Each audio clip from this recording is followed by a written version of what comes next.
और इसी वजह से जो इन्फ्लो है वो यहाँ पर बढ़ता हुआ दिखा है। चलिए एक बार देख लेते हैं कि फ्लेक्सी कैप फंड का जो लार्ज कैप में निवेश है वो ऐसे कौन से टॉप फंड्स हैं जिनमें सबसे ज़्यादा लार्ज कैप में एक तरह से यहाँ पर निवेश किया गया है। तो यहाँ पर नंबर 1 पर है Franklin India flexi cap fund, जिसका लार्ज कैप में 78.1% एक तरह से एक्सपोजर है, ज़्यादातर यहाँ पर ले रखा है।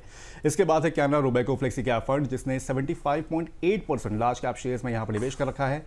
उसके बाद है क्वांट फ्लेक्सी कैप फंड, 75.2% का निवेश जो है एलोकेशन जो एक्सपोजर ले रखा है वो लार्ज कैप में ले रखा है। उसके बाद है बंधन फ्लेक्सी कैप फंड, 75% का एलोकेशन यहाँ पर लार्ज कैप फंड में है। उसके बाद है सुंदरम फ्लेक्सी कैप फंड, 74.9% के लार्ज कैप एक्सपोजर के साथ। महिंद्रा मैनुलाइफ फ्लेक्सी कैप की अगर हम लोग यहाँ पर बात करें तो 74.7% एलोकेशन यहाँ पर लार्ज कैप शेयर्स में, लार्ज कैप स्टॉक्स में है। उसके बाद है HDFC flexi cap fund, 74% allocation यहाँ पर है। उसके बाद है कोटक फ्लेक्सी कैप फंड, 73.6% के शेयर, लार्ज कैप के शेयर्स यहाँ पर एक तरह से यहाँ पर निवेश कर रखा है इन फंड्स हैं। और ये कैफे म्यूचुअल फंड की एक तरह से रिपोर्ट आई है, जिसके बेसिस पर आज ये मुद्दा हम लोग यहाँ पर देख रहे हैं।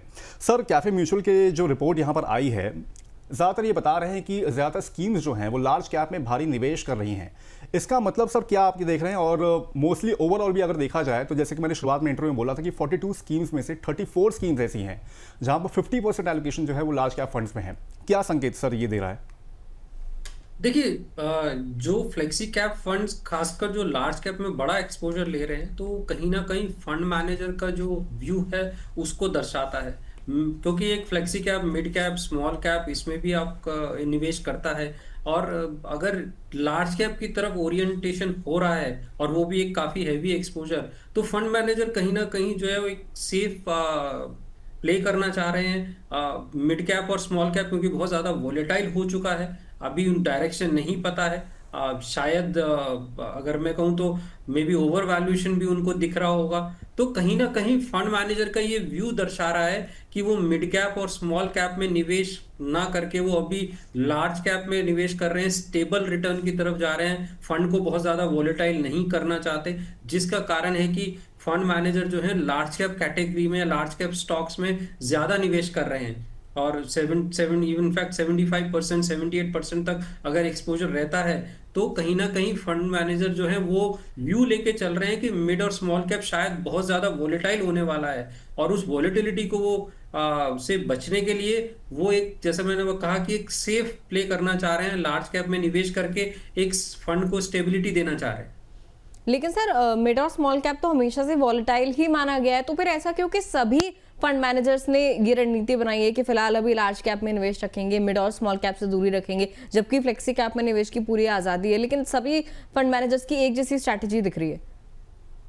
देखिए, वैसे तो फ्लेक्सी कैप कैटेगरी में ये जरूर है कि फंड मैनेजर जो है डिफरेंट कैटेगरीज में निवेश करते हैं, लेकिन इसका जो मैंडेट अगर आप चेक करेंगे तो मैंडेट क्लियर बोलता है कि ऐसा कोई डिफाइंड परसेंटेज नहीं है कि फंड मैनेजर को मिनिमम इतना मिड कैप और स्मॉल कैप में रखना है। फंड मैनेजर चाहे वो 100% लार्ज कैप में भी जा सकता है। तो फंड मैनेजर के ऊपर है कि वो क्या व्यू लेके चलता है और उसके अकॉर्डिंगली वो किस तरीके से इसमें निवेश करता है। हाँ, इतना जरूर है, फ्लेक्सी कैप का मतलब है कि वो फ्लेक्सिबल रहेगा निवेश करने के लिए। कभी वो लार्ज कैप में ज्यादा जा सकता है, कभी मिड और स्मॉल कैप में ज्यादा जा सकता है, बैलेंस रख सकता है। तो अपने व्यू के अकॉर्डिंग वो इस एक्सपोजर को चेंज कर सकता है। तो ऐसा करना मुझे नहीं लगता कि मैंडेट के अगेंस्ट में यहाँ पे फंड मैनेजर जा रहे हैं। यहाँ पे सिर्फ फंड मैनेजर का व्यू दर्शाता है कि वो आगे अभी, क्योंकि फंड मैनेजर बहुत लॉन्ग टर्म व्यू लेके नहीं चलते हैं कि 10 साल 15 साल के लिए हम कहाँ निवेश करेंगे। फंड मैनेजर जो है आपका इमीडिएट उसमें भी व्यू लेके चलते हैं कि किस तरह जाएगा मार्केट, अगले साल किस तरीके से जो है ये डिफरेंट स्टॉक्स जो है या डिफरेंट कैटेगरीज बिहेव करेंगी। तो कहीं ना कहीं वो व्यू दर्शाता है। जहां तक मैंडेट की बात है तो मैंडेट फ्लेक्सी का आपका क्लियर बोलता है कि फंड मैनेजर के व्यू के अकॉर्डिंग वो कितना भी इसमें चेंज कर सकता है। सर, ये साल वैसे बाजार के लिहाज से भी अगर देखा जाए तो काफ़ी वॉलेटाइल रहा है। शुरुआत में तो काफ़ी गिरावट, सेंसेक्स हो चाहे निफ्टी हो, बहुत बुरी तरह से देखने को मिली थी। उसके बाद इसमें रिकवरी देखी गई है। लेकिन स्मॉल कैप की बात करें तो ऑब्वियसली बात है वो नेगेटिव में भी है अगर पूरे साल के प्रदर्शन को अगर हम लोग देखें। सर, क्या ये बाजार में जो अस्थिरता है वो कहीं ना कहीं एक तरह से एसेट मैनेजमेंट कंपनियों को ज़्यादा सतर्क कर रही है कि वो थोड़ा सा अलर्ट होकर, थोड़ा सा और कॉशियस होकर कर रहे हैं? प्लस फंड मैनेजर्स जो हैं यहाँ पर वो एक तरह से ज़्यादा यहाँ पर एक तरह से जोखिम बढ़ता हुआ कहीं ना कहीं देख रहे हैं मार्केट में आगे चल के?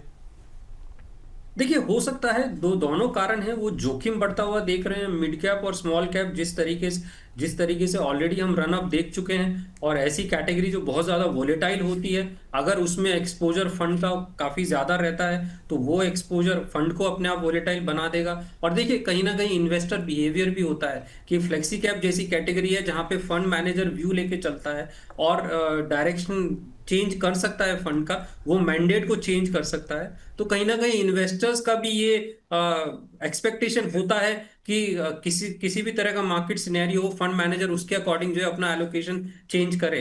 तो एक वो इन्वेस्टर बिहेवियर भी होता है जिसको फंड मैनेजर शायद आंसर करना चाह रहे हैं कि अगर बहुत ज्यादा मिड कैप स्मॉल कैप रखा और आगे बहुत ज्यादा वॉलेटिलिटी रही तो फंड के फ्लेक्सी कैप फंड्स के अंदर भी बहुत ज्यादा वॉलेटिलिटी देखने को मिलेगी। अब उसको इन्वेस्टर्स किस तरीके से लेते हैं तो वो भी एक जो है फैक्टर होता है डिसाइड करने का।